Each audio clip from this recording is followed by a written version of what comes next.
deadliest, most radio. Why don't you just make 10 louder and make 10 be the top number and make that a little louder? These go to 11. This is Ruben from KNAC.com. I was supposed to give you a call at 1 o'clock. Okay. All right, man. Hey, thanks for taking some time. It's a pleasure. No problem. So, you know, and I'm asking a series of questions just based on being a longtime fan and stuff. You know, I remember, you know, that back after the last Sucker tour, you know, you had made mention that you were going to go into retire ministry and stuff like that. What changed, and what was it a genuine retirement at the time that you elected to announce it? Dude, it's all spelled out in the book that I released. At that point in time, turns out I had 13 bleeding ulcers. I didn't understand why I was throwing up blood every day on tour, and I really didn't think I had much longer to live, to be honest. Okay. So, I mean, it was pretty much for health reasons. You know, it just wasn't fun anymore to wake up and have blood coming out of every orifice of your body and not knowing why. Right. And they finally figured it out, and, you know, I had a bunch of surgeries, and I got well, and here I am. Right. With the new record, I mean, and you performed the song on the last tour, or, you know, yeah, I guess it was the last tour, because I saw you in Portland, Oregon. You performed the AntiFa song. I mean, obviously, Ministry's always had a little bit of a political driven messages in some of the music and stuff like that. With the AntiFa movement, you know, is there certain things that about it that you may not condone? I mean, I'm just saying this because you know, we see a bunch of footage. Well, of course, yeah. Of course. I mean, the whole point being is that yes, stand up for yourself, and definitely fascism is abhorrent, and this is a movement that started in direct response to the fascist movement in the 1930s, spread all over Europe, whether it was against Hitler or Franco or Mussolini, et cetera, Stalin. So we've never had an overtly fascist president before. They might have been in the closet, but not an overtly one like we have now. So the theory of the movement is quite relevant and justified. However, some of the tactics that they use, they become the people that they hate. I mean, if you're just doing it to, like, wear all black and go around getting drunk and chase down skinheads and beat them up, you're as bad as the people that you're beating up. So, you know, yes, some of the tactics I don't agree on, but the actual awareness of being anti-fascist and the ramifications of having a fascist government, I'm all in. Right. The new record, Amerikkkant, which you know, I think I got a chuckle of that because you always have clever titles for the records. On this particular record, though, there's a little bit of you know, you incorporated some, you know, DJing. You know, you always have samples, but there's some scratching and stuff like that. You know, what inspired you to go in this direction with this particular record? Well, it's funny, the two DJs that I have on this record and the one that's still in the band, the Arabian Prince from NWA and DJ Swamp from Beck, they were telling me that my sampling inspired their scratching. So it's all come around full circuit. Nice. You know, it's all full circle. So I think it takes it to a different level, the original samples that I've always said on my music, and it just takes it to a different level and makes it a little bit more streetwise, if you know what I mean. So I thought it was a natural progression, and it fits the album nicely. There's another interesting thing, and I don't know if it was done by design or whether that's just how the record turned out, but I don't think you overloaded it with a bunch of music. It's like it just has the right amount. Yeah, I think you know, this whole album tells a narrative. That's the whole point. That's why the songs are strung together and all that. And whatever it took to make that narrative is what we're going to use. Whether it was a cello player or whether it was DJs or whatever it took. We wanted to tell a certain narrative, and the narrative is not just an anti-Trump record, for God's sake. I did 3 anti-Bush records, and I learned my lesson. It's just like, it's not the figurehead, it's the system. You know, you go to a doctor and you have a big cyst or a lump on your neck, and they remove it. Well, okay, that's fine. The lump's gone. But you probably have cancer, which is causing the lump. You know what I'm saying? So you have to get to the root core of the cancer in our society, and that's what this album's about. It's a lot more all-encompassing and far-reaching than just like, I hate Trump, oh, he's an idiot, you know, blah, blah, blah, blah. So, so like I said, it tells a narrative. This is kind of like the audio equivalent to me of like a series like, say, Black Mirror, where Charlie Brooker just like holds up a mirror to society and says, look, this is what we've become. This is where we are. Is this where you want to be? And I sure, and the fuck no, my answer, and that is an unequivocal no. You know, I don't want to be here. So it's just basically holding up a mirror. It's taking a snapshot of what we've become as a society, and Trump just happens to be a part of it, a large part of it, obviously, because, you know, our mainstream media and our social media, you know, are fascinated by this person for whatever reason. I mean, I've never seen so much fascination with a misogynist, racist idiot before, but here we are. Is this where we want to be? Right. You have 3 tracks on the new record that hover over the 8+ minute mark. You got Victims of a Clown, Twilight Zone, and America. And, you know, all 3 of those tracks would definitely fit great within the set list, but, you know, you definitely have to sacrifice some of the, I guess, quote-unquote hits if you were to, you know, incorporate those into the set. How much of that stuff do you hope to perform? Because you always perform new material, where oftentimes a lot of the classic artists may throw, you know, the crowd 1 or maybe 2 songs. No, I'm performing the entire fucking album. I believe in this album, and I think it's an important album for the times that we live in.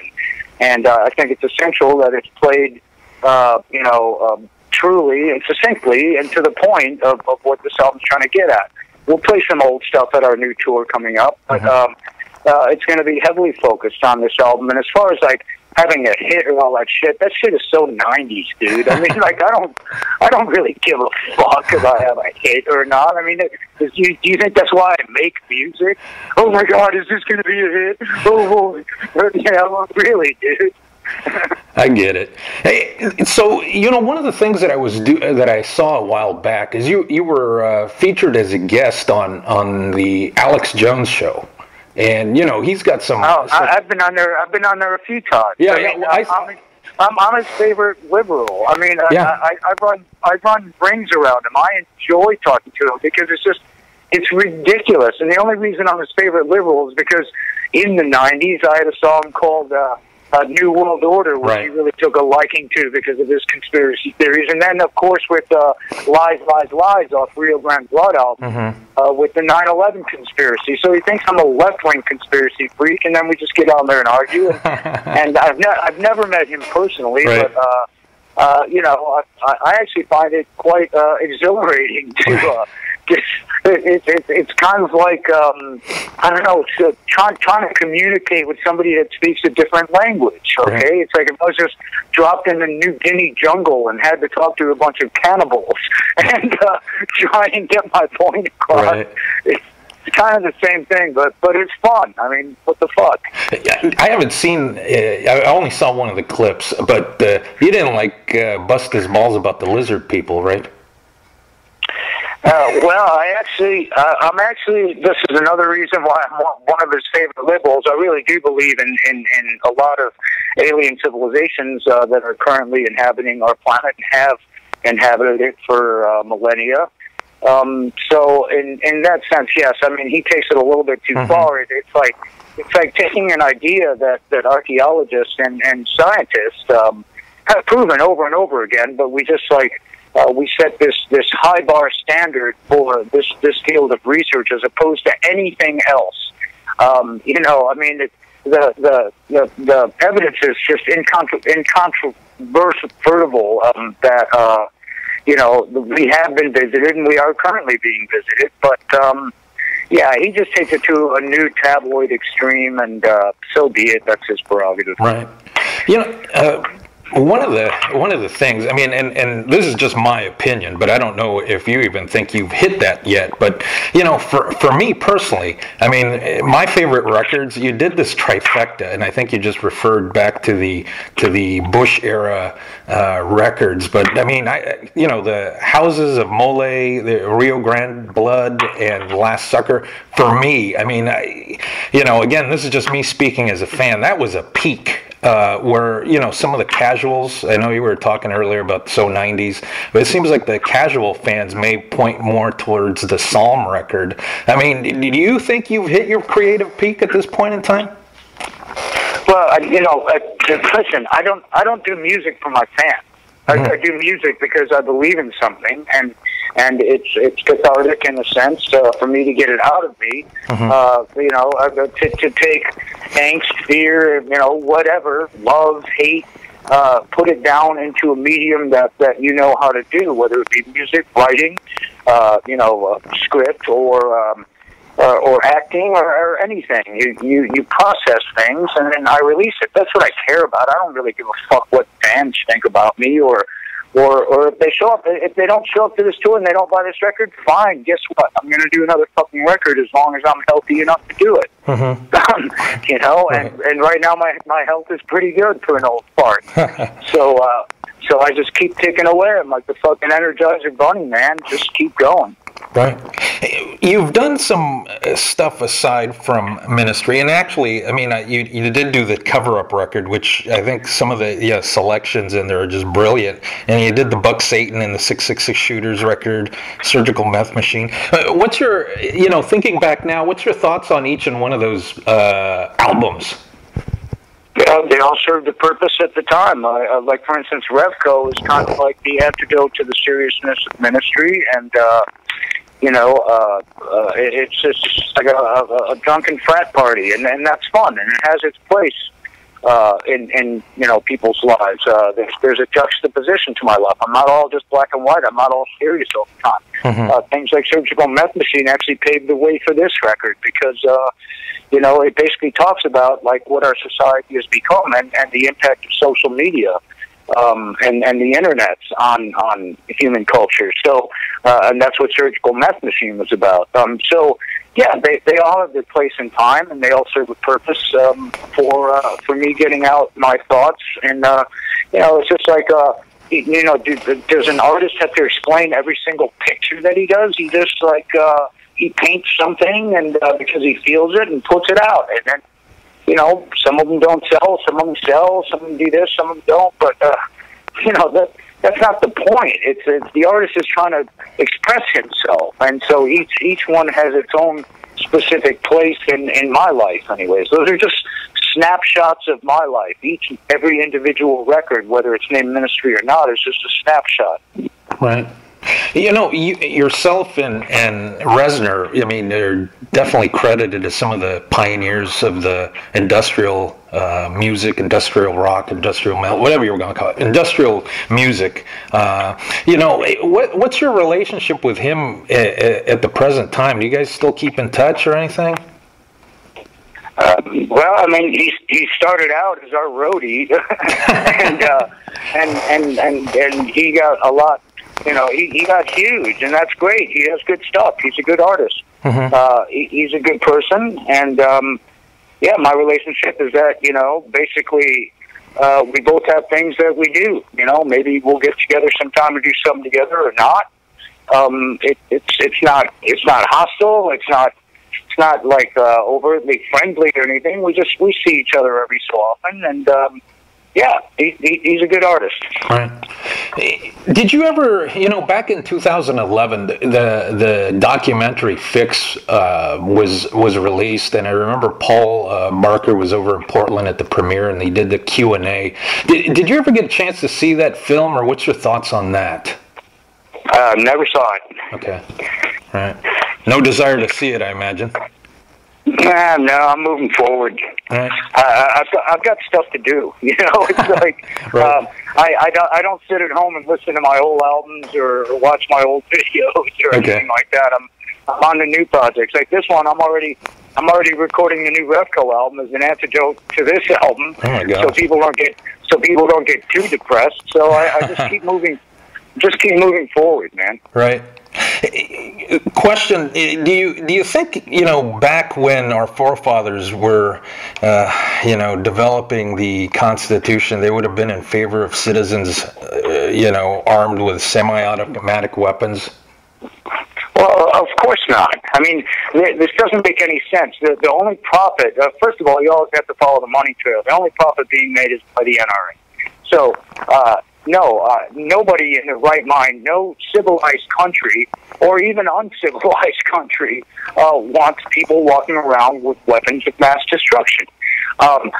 Sure, when you're talking about an agrarian society that has muskets, and no form of a system of government that has safety nets, for instance, like a 911 or something like that.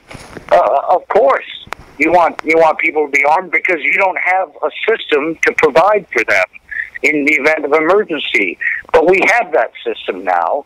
And plus, you don't need an AR-15 to shoot a deer. So I don't want to hear shit. Those are people killers. Those are instruments of war. So I'm all in favor of people being able to survive and exist. And if that means weaponry, yes. But overkill is overkill, man. And I think this whole society is just based on overkill at this point, whether it's guns or whether it's media or anything else. It's just faster, harder, pussycat, kill, kill, kill. Right. A serious question here. I mean, I've asked some people this, and they just kind of like, oh, don't be silly. Do you think we'll see a martial law in place while Trump's in office? Nothing would surprise me. Now, whether it sticks, of course not, because it's really easy to have the firepower to conquer something, but you can't govern, you can't maintain, and eventually the people's will win. Sure, he got in on electoral college and Russian meddling and all this shit, and the vast majority of the people in this country, 2/3 of this country, does not feel he's fit to be president. And that's fine, but this is not sustainable. Eventually, if you want to call this a democracy at all, which at this point it's in name only, but the will of the people have to rule. So he may get away with martial law, he may try it, he may not, he may be impeached, he may quit. A lot of different scenarios could play out, but as we learned in other powers that have learned over millennia, is that it's very easy to conquer something. It's not easy to sustain it and to rule over it or to have a governing system that's functional. So it's not possible to keep us under martial law for any length of time or to do an authoritative thing, because it's like putting toothpaste back in the tube. We've had our democracy for a long time, and we cherish our freedoms, and so right. It's basically impossible. Right. How forgiving do you think the general public will be down the road with guys like Matt Lauer and Bill Cosby and Weinstein? Once time passes. And what about potential for false accusations with some people that didn't really do any wrongdoing? Well, I think that everyone's kind of trivializing and missing the point about the whole Me Too movement. I think we're all guilty of it, all of us, and for no fault of our own for a lot of people. I'm not interested in trivializing the movement by who grabbed whose ass, who made unwanted advances and this and that. Yeah, of course that's gross, but why is that gross? Because we've been taught that since birth, that men are enabled, women are subservient, women make 73 cents on the dollar, women don't get any positions of power in business of any sort, whether it be entertainment or politics or this and that in this country. So we set up a culture like that. Once again, it's the system. It's not individuals. Like, for instance, like I said, it's not Trump. He's just a figurehead. It's not Bush. He's a figurehead. It's the system. And the system creates Bill Cosby's, Matt Lauer's, et cetera, et cetera.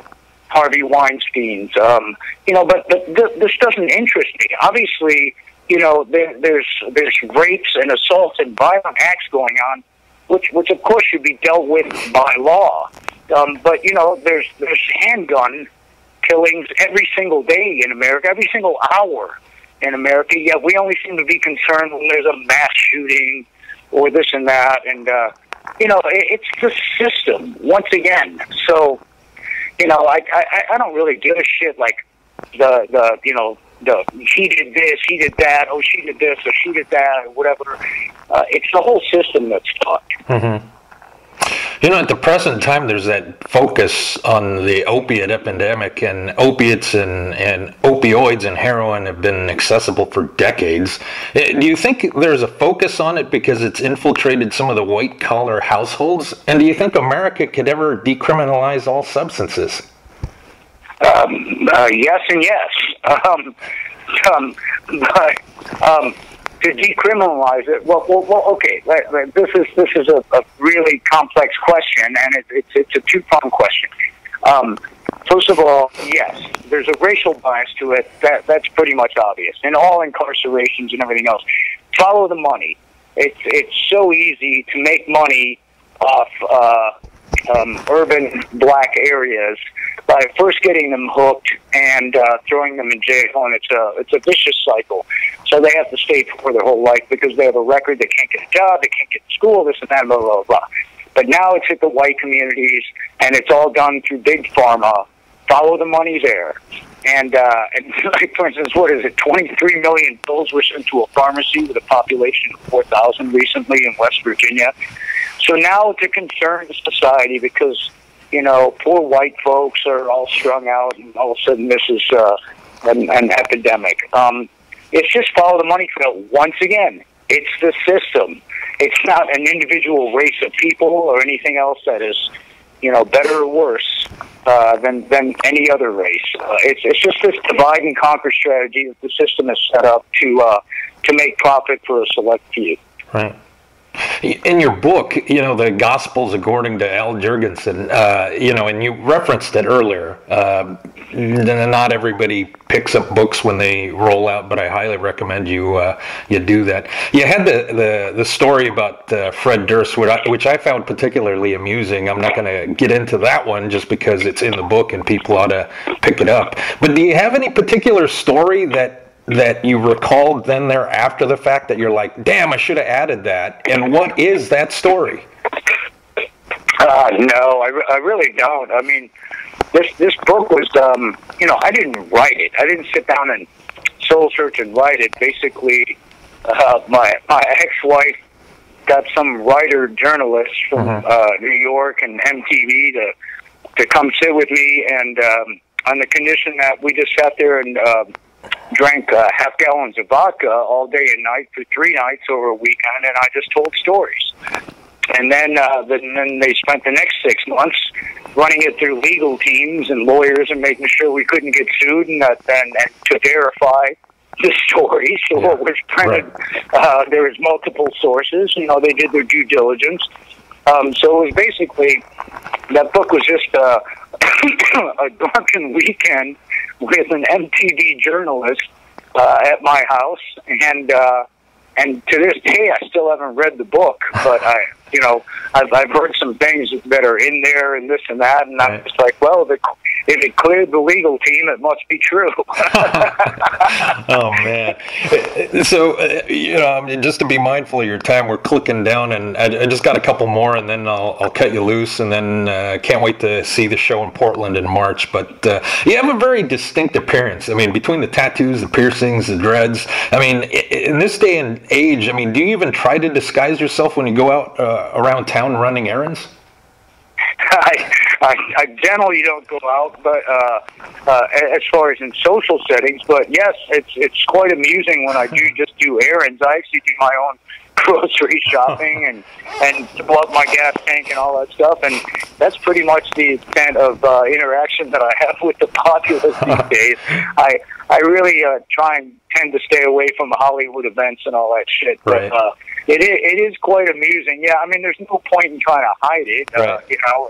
Matter of fact, flaunt it. I actually My favorite times during the week is just wearing kind of like not to disguise myself, because there's no disguising, but like wearing ridiculous clothing to go grocery shopping in the middle of the day in midweek. You know, like 2 in the afternoon in the produce section at like a Safeway or a Ross or something like that, dressed as a bag lady, you know, with like an old print dress and boots and you know, the dreads and the tats and the piercings, and squeezing like peaches and oranges to see their freshness, and freaking all the old ladies out there. I don't know. I just kind of find it fun.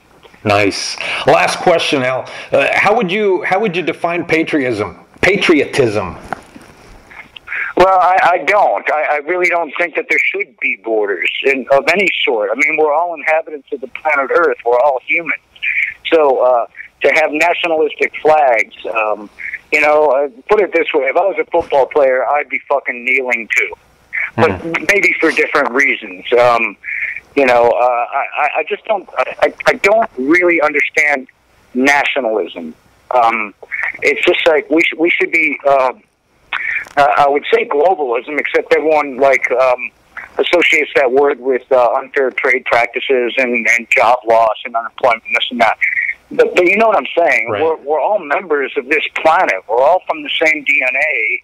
I just don't understand like drawing borders and pitting one, you know, over a line in the sand, pitting one type of societal person versus the next because their customs are different. It just doesn't make sense to me. Great. Hey, man, I hope to catch you again sometime. I want to talk a little bit about being a Latino guy growing up in the United States and just some of the stuff that you went through. I mean, being a Latino guy myself, I mean, I remember just how I learned English, you know, stuff like that. So. Wow, I didn't learn English till I was almost 7. Man, see, that's fascinating. Yeah, cool, man. Yeah, so maybe at some point we'll catch up and we'll talk shop again. But thank you very much. It's been a pleasure, and you know, I wish you luck with the record. I love it, and I'll definitely be at the show in Portland, Oregon when you guys roll in March. Okay, we'll catch you there, man. Yep. Thanks. Thank you. Right. All right. Bye. Bye.